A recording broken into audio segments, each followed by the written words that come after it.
Welcome to Tucker Carlson Today. Andrew Tate, suddenly the most famous man on the internet, and then all of a sudden gone from the internet. A few days ago, banned by virtually every social media app on the internet around the world for reasons that no one explained and that are still not clear.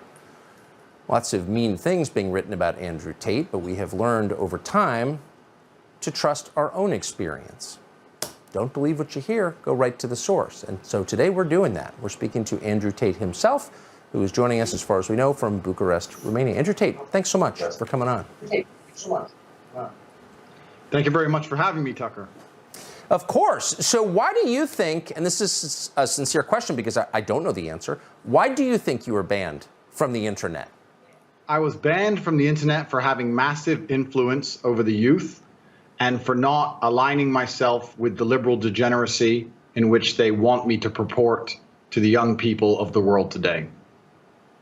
Well, so I want to get much deeper into that, but I'm just immediately amused by the phrase liberal degeneracy because, of course, they're accusing you of degeneracy. So you're saying that you exposed how degenerate they are, and they are, of course, completely degenerate. What did you say that they couldn't tolerate? Well, this is the thing that's interesting. I don't really feel like I've exposed anything. Like, I'm truly not a very political person. This is the first time someone's experienced this level of ban. I'm not particularly right-wing. I don't vote. I mean, I obviously have my own personal views, but they didn't ban me for that. They banned me simply because I had large swaths of the population agreeing to very traditional masculine values. Teenage men and young men, 22, 23, 24, were looking up to me and aspiring to be like me. I have a very traditionally masculine life. I have fast cars and a big house and a lot of money and a beautiful girlfriend. And they thought this was very, very threatening. And for some reason, they decided that it's better if they annihilate me from the internet and replace me with somebody who's more aligned with whatever they're trying to purport. I sense that what you're saying is right. Again, I don't really know, but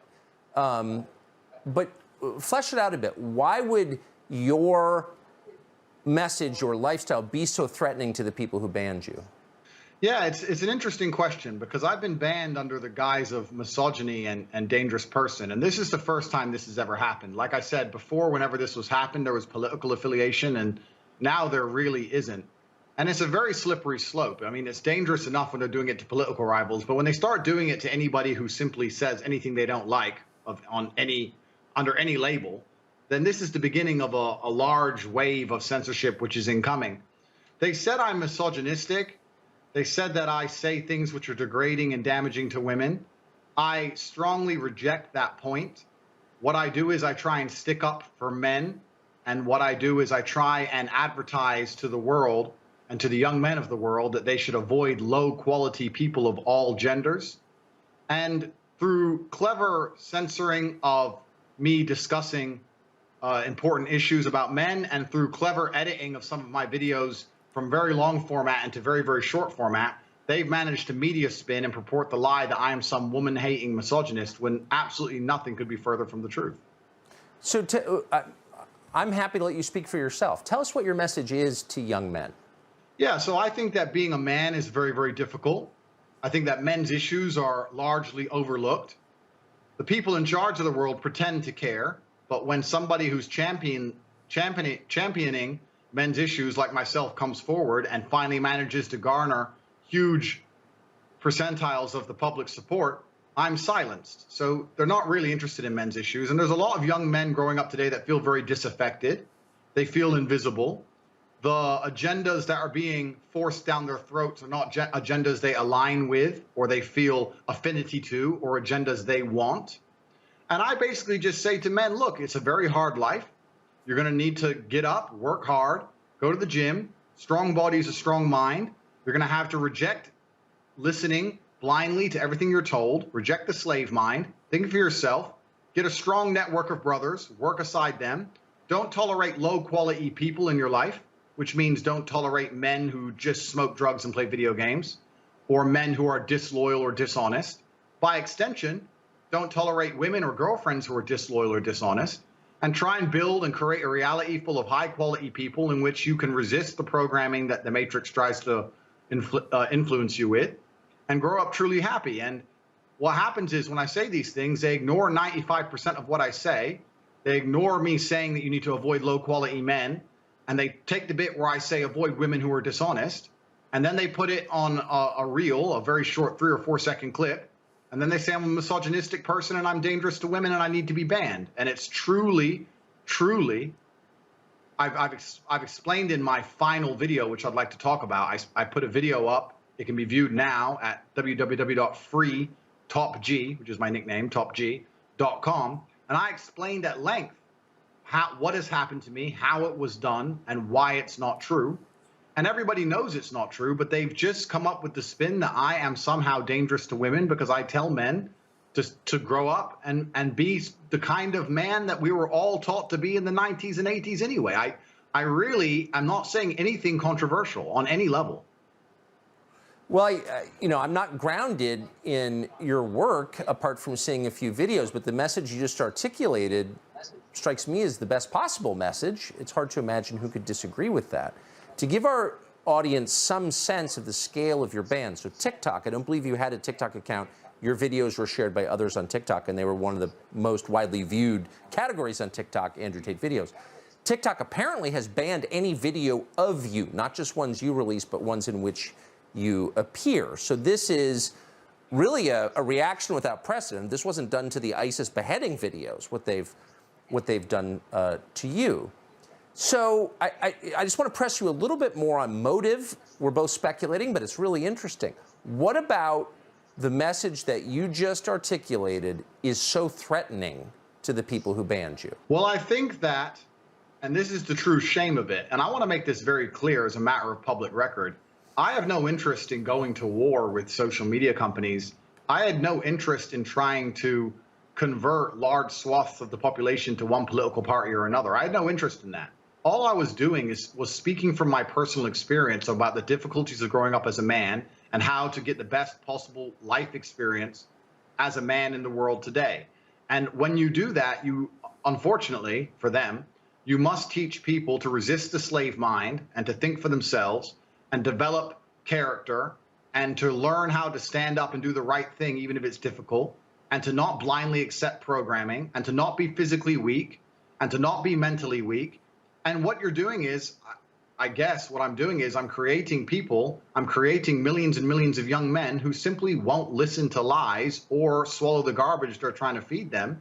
And they see me as another way out. They look at a YouTube feed and they see all the videos they're supposed to like.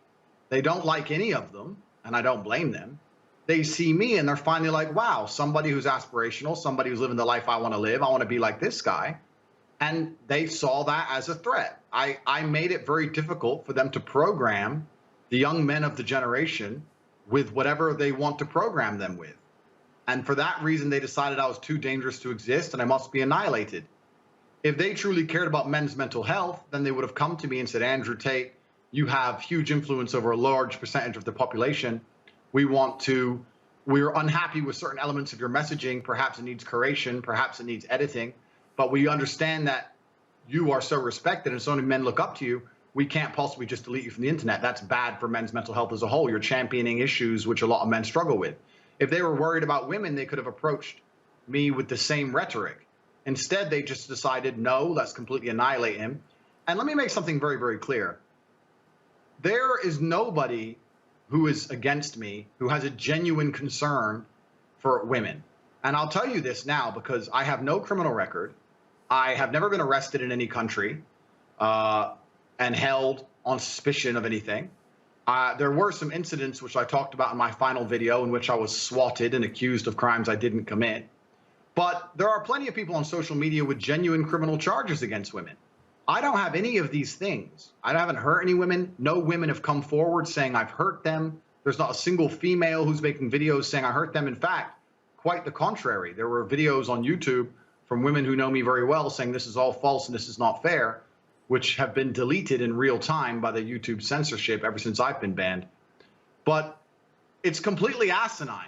And what they're doing is they're weaponizing the idea of misogyny. They're pretending they care about women and using it as an excuse to cancel me. And it's nothing to do with women. Nobody is concerned for women because there's no reason for concern. The truth is they just want me gone.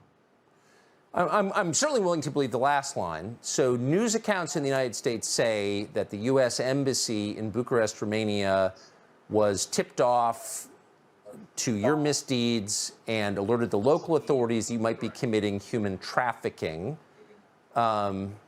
Given that this is the same charge they leveled against Julian Assange or a species of it, skeptical, but I want to know the details. Were you arrested for human trafficking? What happened? Yeah, I was not arrested. So what happened is I suffered from a case of swatting. It's very popular with people who are large on the internet. Many large YouTubers have been swatted. It's where you call the police and you say somebody has a gun or there's a hostage situation and the SWAT team arrives. Somebody made a phone call to the American embassy saying that I was holding women at my house. The police arrived. And let me state this now. I state this openly to the world. I have absolute respect for the police. I would hate to live in a country where if you call the police saying women are being held against their will, that the police don't respond. That would be terrible. Of course they should come and look. Absolutely. They turned up. They investigated. They realized that nobody was in the house against their will. There was no crime committed. They said, okay, you're not a suspect, but you are a witness to this, along with me, my brother, the housekeeper, the gardener. Everybody who was in the premises at the time was labeled a witness. We had to go to the police station for 45 minutes for pieces of paper. We filled them in and we were let go. I was swatted. Nobody was hurt. There's no human trafficking. There's no women who were tied up. There's none of these things. It's all just complete fallacy. And because I have a large number of detractors on the internet, they just take that narrative and run with it. He's a human trafficker. He's a human trafficker. I don't have any criminal charges. I'm not on bail. I can travel the world freely. No women were hurt. No women were found.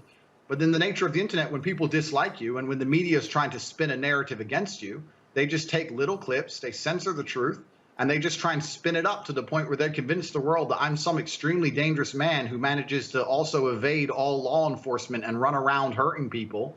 It's just not true. And anyone with a brain can sit here and realize how the media and how law enforcement can be weaponized against people. I discussed this in long, if anyone who's interested to understand the true story, in my long format video, freetopg.com. I explained exactly what happened. I was swatted like everybody else, but just because they put the tone of human trafficking on it, I'm now stuck with this very unfortunate label, and it's truly disgusting. Where are you from? How did you get to where you are now? I probably should get a little background. Sure, let's talk about it. I'm a mixed race individual. My father was black. He actually served in the Air Force. He was the 5 times Air Force chess champion, and he was a chess master, one of the best chess players in the world. My mother is white, and she is from England. I grew up in Luton, England, which is the worst town in England. To use liberal speak, I am a person of color. I guess you can say that. I did not come from a privileged background in any regard. My mother and father broke up. I grew up in a single mother household in Luton, England. And I worked very hard. I went to school. I obeyed. I was never a criminal. I was never a juvenile. I was never a delinquent. I trained very hard and became a professional kickboxer. Became 4-time kickboxing world champion. I retired from the sport, moved to Romania, which is a beautiful country full of beautiful people. I like it very much out there. I prefer Eastern Europe as a whole. I spent a lot of time in Budapest, Hungary also. And I've been living out here ever since. I started a YouTube channel, got an online presence on YouTube, and now I'm banned. That's a very short version, but that's basically what happened. And I've been banned for the reasons I've told you. I think I inspire men to resist the programming of the slave mind. But how did you go? I mean, from my perspective, and I'm 53, so I miss a lot. But all of a sudden, you seem to be everywhere and in every conversation. How did you go from kickboxing to advising young men online? Like, how did that evolve? Yeah, that's a very good question. I became the most Googled man on the planet recently, so I guess by some metrics you can call me the most famous man on the planet. And that happened very simply because I think that young men are looking for someone aspirational to look up to. I can only speak from my own personal experience, but young men we like to emulate our heroes, and we look at somebody who we want to be to some degree, and that's the kind of person we're going to listen to. And without that element of I want what he has or I want to be like he is, it's very difficult for young men to listen to anybody. And I think that there was a gap in the market. There's not very many people who are out here with a truly aspirational life and truly speaking their mind, right? Because we live in the digital world now where most of the famous people are very afraid to talk. A lot of the people who do talk freely are saying things that a large portion of young men don't really want to hear and don't resonate with. And I think I just stood up and started saying the things that all men think. And I also combined it with some clever delivery, a degree of humor, comprehensiveness. I worked very hard on my social media presence. And I also threw in some locker room talk. Like, I understand very well why the social media companies have chosen the misogynistic angle. But the things I was saying, really, I don't think were that offensive. I'd say, oh, you know, women can't park, or something that every man said in the locker room 10, 15 years ago. It's truly not that genuinely offensive. And it's just spiraled now to the point where I'm the most famous man in the world, and there's thousands of TikToks saying Andrew said women can't park. It's just crazy. It's truly media sensationalism. And they've tried to do that because they want that all these narratives pushed so they can ban me. But 95% of my content is purely just about mindset, fitness, training. There's nothing to do with the things they're accusing me of. Nothing at all. So they've hit you pretty exclusively, from what I can tell, as you just said, on the women question. You hate women. What is your view? Again, I want to let you speak for yourself. So, and this is a really good question. And I think in the modern world today, it's very unfortunate that if you tell the truth about certain things, people are going to label you certain things. But I'm just going to be very honest here on this platform. I absolutely love women. I have nothing against women. I've said many times on many different podcasts, which they seem to want to ignore, that my mother's a hero of mine.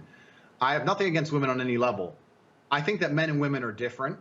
I think that we have different skill sets. I think that women are much better than men at certain things, and vice versa. And I think that if we work together as a team, that we can be a beautiful synergy. I think that's how society functions best, when a man takes his role seriously and a woman takes her role seriously, and they work together as a team. And I think that that's how society's always been for the longest period of human time. I think outside of the West, that's the way the society still is. I don't think it's really controversial to say that men are, for example, physically stronger than women, and women are, for example, more empathetic than men. I don't think that's controversial. Somehow that's managed to end up super controversial, and I've been accused of being sexist and misogynist and all these terrible things. But I truly believe these things, and I don't believe them in a negative connotation. I really don't. I think a man has a duty to provide for a female and protect her and take care of her. I think that it's a beautiful thing when a man does that. And I think the majority of women want a man who does that. I don't think they want a man who wouldn't do that.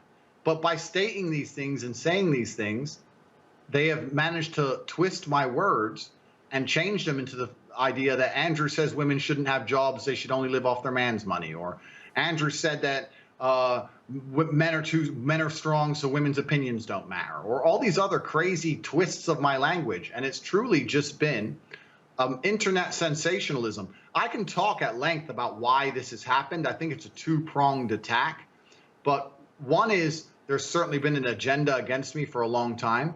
And the second thing is, the internet has changed a lot in recent history. We have to understand that social media today is not the same as it was 4 or 5 years ago. We're now living in the generation of extremely short format video. TikTok is only a few seconds long. So is Instagram Reels. So is YouTube Shorts. And if you ever watch a child on TikTok, or you ever watch anybody on TikTok, look how quickly they scroll. If a video doesn't get their interest in half a second, they change video. So people are putting together the most shocking, sensationalistic things they can to try and get likes and views. So nobody's interested in taking my long format answers like I'm giving you now and understanding me. What they do instead is they take that tiny clip where I said men are stronger than women, and they put up a video of a guy weightlifting, and then they put up a video of a girl failing to weightlift, and then they put up a laughing voice, ha ha ha ha, and then they throw it on TikTok, and now I'm a misogynist. But I didn't make that video. I don't know who made that video. Someone made that video, somewhere in the world. And it's all just ended up culminating in this media storm of me being a horrible misogynist who hates women, when I have no criminal charges against women. I've never struck a woman in anger, and every single woman coming forward saying my name is saying the absolute opposite. It's truly clown world, truly. So I spoke to a young man I know who says that he first became aware of you a couple of years ago, and people in his social circle became aware of you for the same reason, which is because you're one of the only people on the internet raising questions about the effects of SSRIs on young people. Tell us your view of Correct. that, and why that topic? Yeah, throughout the years I've been on the internet, and I've had a whole bunch of opinions, some controversial, some otherwise. And I've always been a person who spoke my mind. I say some things that people heavily disagree with. I'm antidepressants. I don't believe in antidepressant drugs. I don't believe in trying to take pills to alter your mood because you feel anxious or unhappy or depressive. I was anti a bunch of things when it comes to COVID and the vaccine and such. I've been anti a bunch of these things, and I've just been talking my personal view and my personal experiences. And I was never really looking to go to war with any of these large tech giants on any serious level. I was just like everybody else on the internet saying what he truly believed.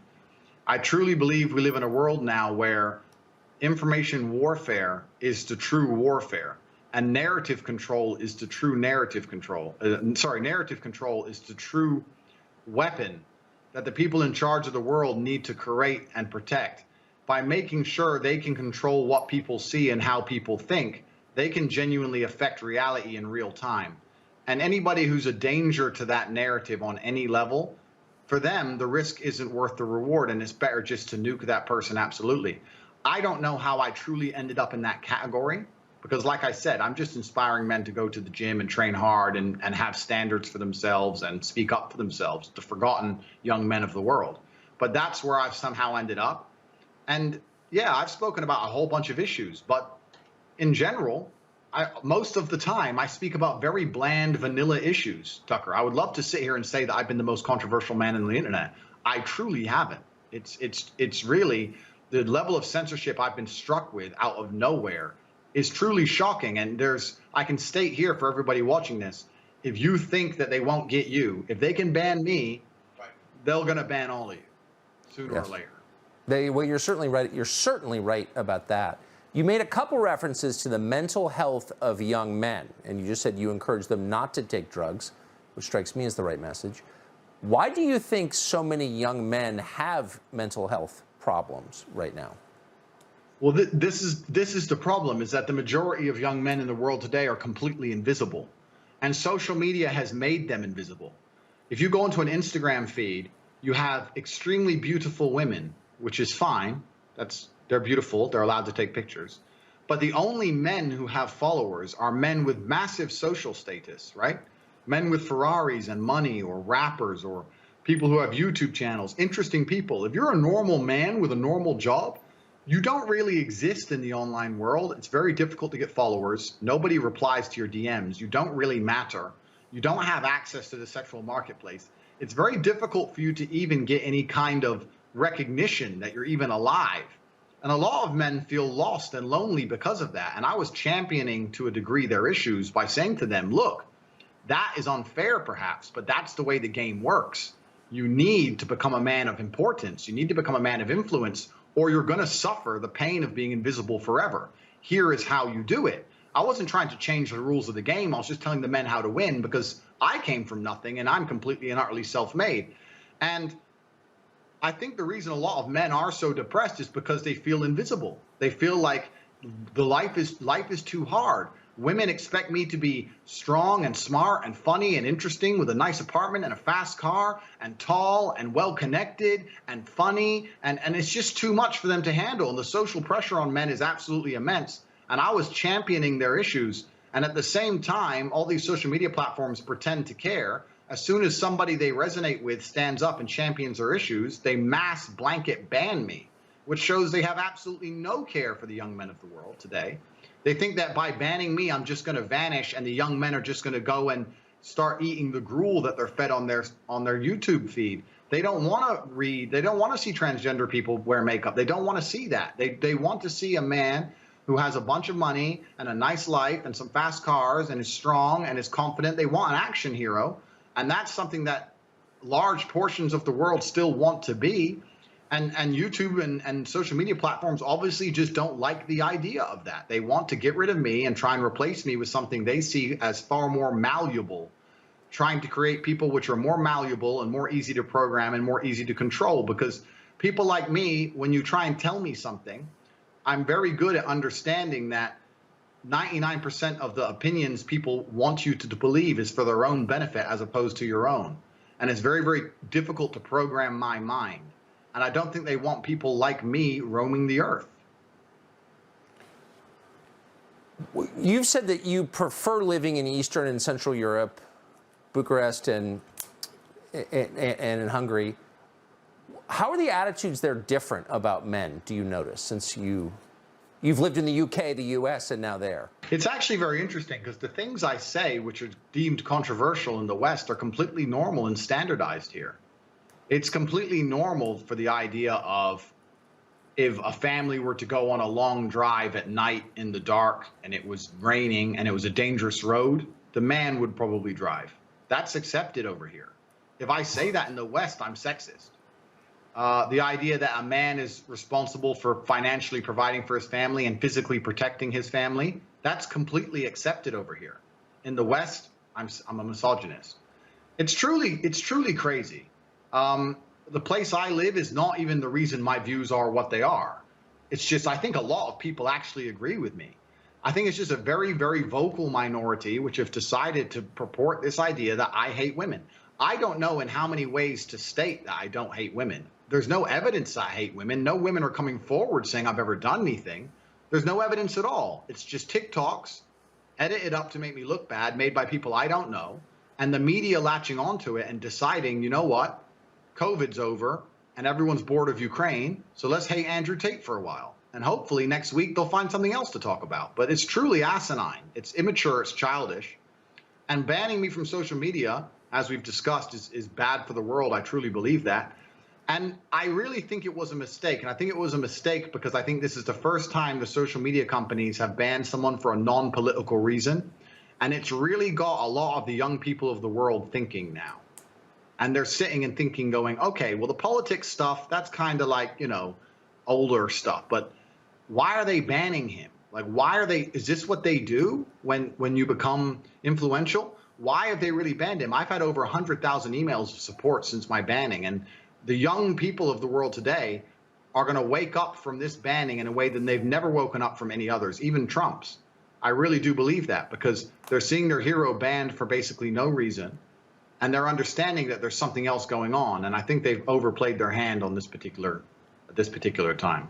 Do you have I mean, you say things that people become hysterical about. What, if you thought that, why wouldn't you just say it? Do you have any recourse?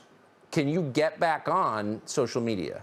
Well, I think if the social media companies had a genuine worry or a genuine interest in men's mental health or in female safety, they would keep me on social media and work with me to create my message.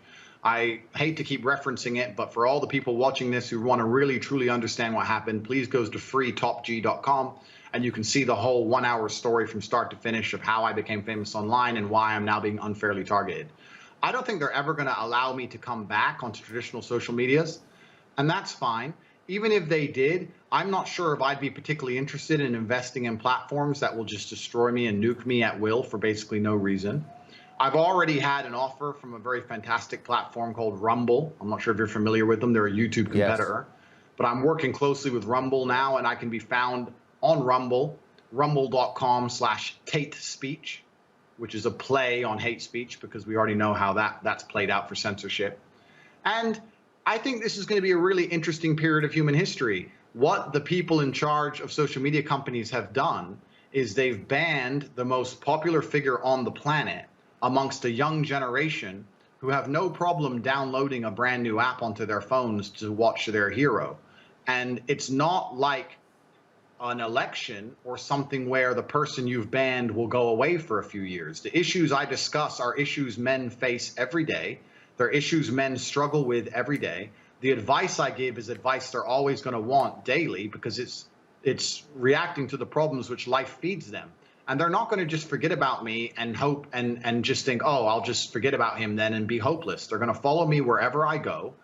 And I think that there's going to be a genuine mass exodus away from these platforms because they've banned me, which is very bad for them.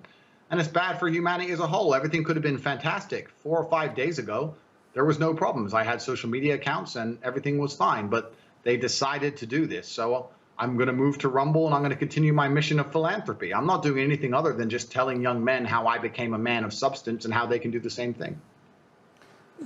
You probably made some of these companies mad with your views on COVID.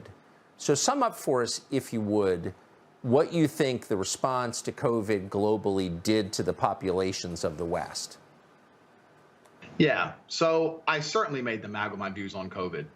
I don't want to go to conspiracy theory, and I would also never kill myself. Let me just say that here for the record. But okay. At the time of COVID first being announced, my brother and I decided we sat and had a very logical conversation, and we sat and said, we're two young fighting age males.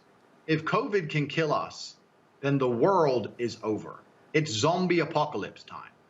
So there's no point hiding. We may as well go out with a bang. So my brother and I flew to Stockholm, Sweden. Now, I don't know if many people know this, but Sweden never closed down. Stockholm and Sweden never closed down, never made you wear masks, never mandated the vaccine. At the very beginning of COVID, when the rules were strictest, when Florida was still closed, when Miami was still closed, when the Republican states were still closed, Stockholm, Sweden was wide open with full nightclubs and a party scene like you've never seen. And we lived in Sweden for 3 solid months with zero restrictions, zero worry or interest in COVID. It was like the world was completely normal. And from there, when we left, obviously COVID was still going on. And in a neighboring country, you go to Germany, and they were having full panic attacks, genuine panic attacks if you didn't have a mask on. And it was just very obvious to me. I was like, I've spent the last 3 months ignoring this and I'm fine. And now I'm in Germany surrounded by panic attacks and endless masks. This doesn't make sense. And I told the truth on social media. I said, this is obviously an overreaction, the decimation of your income, the fact you can't go get a doctor's appointment for a genuine ailment or a genuine risk of cancer, for example, the fact that you can't see your loved ones in their final days. These things are far more destructive than the common cold. I think that what they're doing is unfair. I think it's a massive overreaction. And this is based on my personal experience. And I think at the time there was a lot of pushback, but I would like to think now that 99% of the world see I was totally right. You know, it's kind of funny, Tucker. I'll tell you, when at the height of COVID, I used to say to my brother, how will people struggle with the cognitive dissonance when this is all over? Because COVID is still out there. Nothing's gone away. The thing that we were all hiding from is still right there, out there to get you. But now everyone walks around and they're not scared of it anymore. And I'm like, are people critical enough to analyze themselves and say, for a year of my life, I was deathly afraid of something. Now I'm exposing myself to said thing and I'm not afraid anymore. The media tricked me and I was a fool. But they're not. They don't even seem to self-analyze and go, I got tricked. They're just like, oh, okay, next thing. Hey, Andrew now.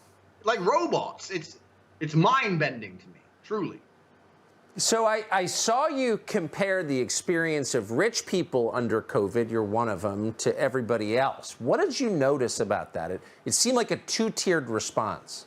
Yeah, so the story was very simple. I was flying inside of Europe. There's a lot of low-cost air carriers. It's only low-cost primarily. There's not much first class, business class, anything like that. And I was flying, and my experience was plagued by endless paperwork, wearing a mask, put the mask over your nose. Every time you eat, you have to put the mask on in between. I got told off for not having the mask up high enough. I got told off for drinking too long because my mask wasn't on. Pure panic and chaos.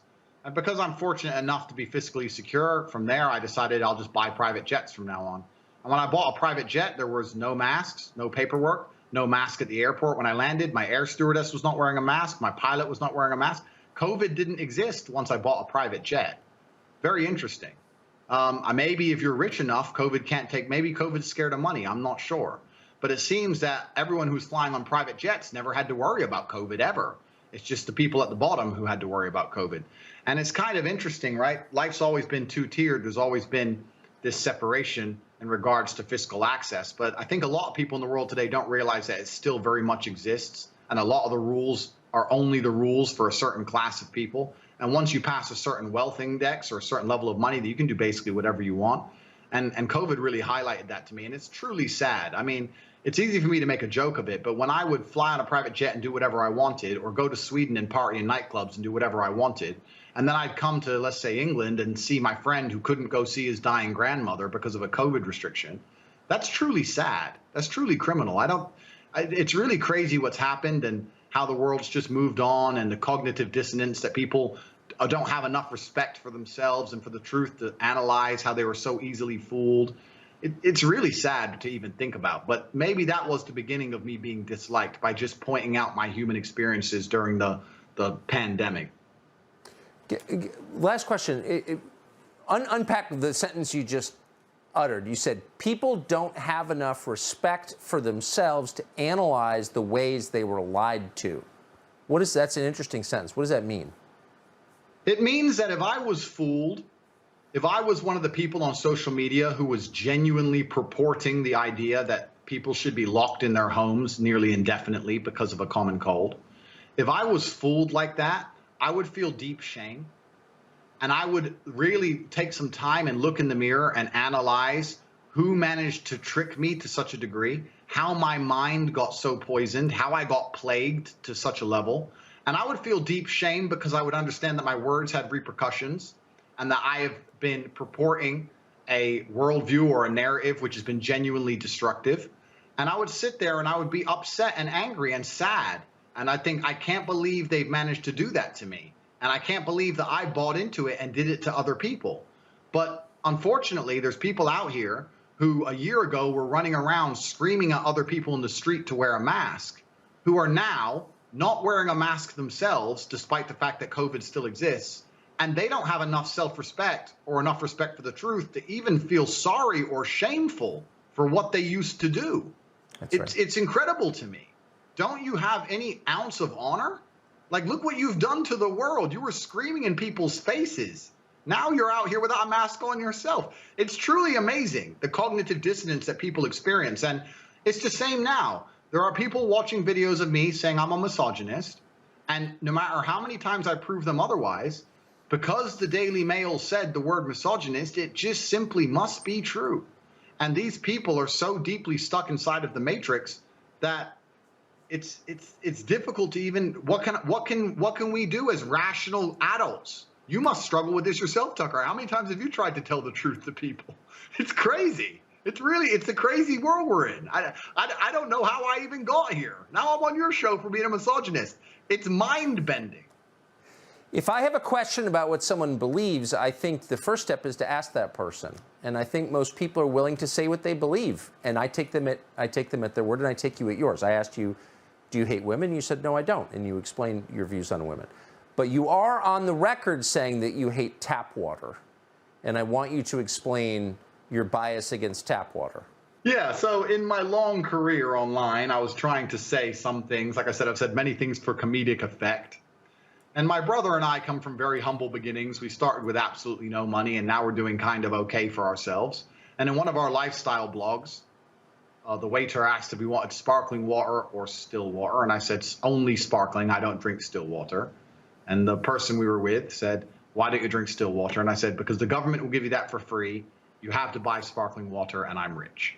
And it was a joke, and it's just blown up. And now rich people drink sparkling water, and tap water's for brokies. And that's just kind of how it's gone. I'm a victim of my own success. I've been massively, massively viral. Everything I've ever said has become a thing. And some of that's good, some of that's funny, and then also a lot of that's been used against me in this false narrative. But I want to tell you something that's actually kind of scary about this banning. It all came so hard and so fast that I don't know if they all just follow each other. I don't know if they're all influenced by each other. I don't know if there's someone above them all. I don't know. But when they go to cancel you, ladies and gentlemen, it comes hard and fast. You lose your Facebook, then your Instagram, then your Gmail, then your Discord, then your website hosting, then your domain name, then your payment processor, then your bank. Then it's just like in real time, you're watching your phone and apps just exploding. Boom, boom, boom. It's crazy. I don't want to go conspiracy theorist. I'm just telling people what I've been through. It's really crazy. And if they'll do it to me for saying women can't park a car, which was a joke, sorry world, then they'll do it to basically anybody. And you have to be prepared for that. And that's one of the reasons why I've moved to Rumble now, because I've had long conversations with senior management there, and they promise that I can make jokes without being destroyed and annihilated, which is quite refreshing. So I very much look forward to continuing my legacy and continuing my work on Rumble, rumble.com/Tate Speech. And I know for a fact that my young fans will come with me.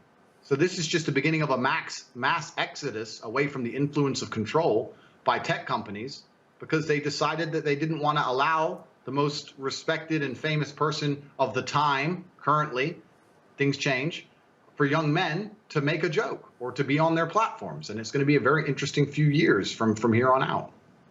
I'll say this. No sin you've committed is half as threatening as what they just did to you. That is threatening. And we appreciate your taking all this time to talk to us. Andrew Tate, interesting conversation. Thank you very much. Thank you, bro. Tucker Carlson, today's name in the show. New episodes 3 days a week on Fox Nation. We'll be back every weeknight, 8 p.m. on the Fox News Channel.